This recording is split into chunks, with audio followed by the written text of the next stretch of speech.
When my parents threatened legal action unless I handed over my house to my sister, my lawyer chuckled, and I felt a weight lift off my shoulders. Growing up, the favoritism was obvious. Serafina got designer clothes, private tutors, and lavish vacations, while I was lectured about self-reliance and hard work. At 16, I was working at a rundown diner, while she jetted off to Europe for the summer. When I raised the issue, my parents told me to understand their priorities. Translation: Serafina's future mattered more.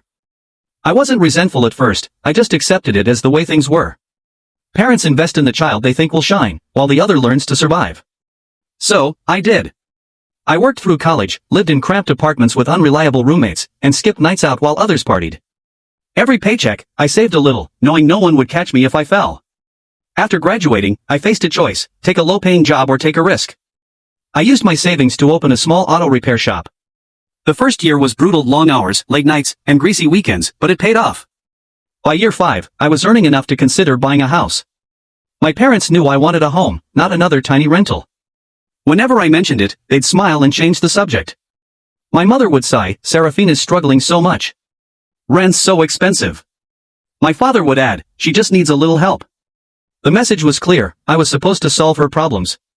Never mind that Serafina's struggles were self-inflicted, she lived extravagantly, with vacations and luxury purchases, while I worked 16-hour days. Yet somehow, she was the one who needed help. I'd been helping my parents financially for years, covering repairs, bills, and extra cash when times were tough. I didn't mind at first, they were family. But then I noticed my mother's new handbags and my father's shiny watch. The truth dawned: they weren't struggling, they were funneling my money to Serafina. Serafina. One day, I overheard a conversation that changed everything. Dropping something off at my parents' house, I heard my name in the kitchen. I paused, pretending to check my phone. "He'll do what's right," my mother said. "He's been saving for years," my father agreed. "He can't let her struggle." Struggle? Serafina, who never paid rent and relied on them to cover her credit card bills? It hit me: they were planning for me to buy a house, not for myself, but for her. They expected me to comply, as if it were my duty. I wanted to confront them but knew they'd call me selfish and lecture me about family. Instead, I left quietly.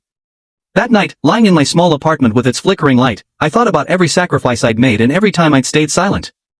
I wondered how Serafina would react if she knew. Would she feel ashamed?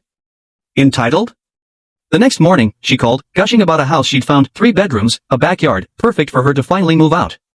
She didn't mention paying for it. She didn't need to. My parents had already promised her my future. That was it. I was done. The next day, I bought a house, not the one they wanted, but one I loved. I can't tell all in the short story. For the full story, link below.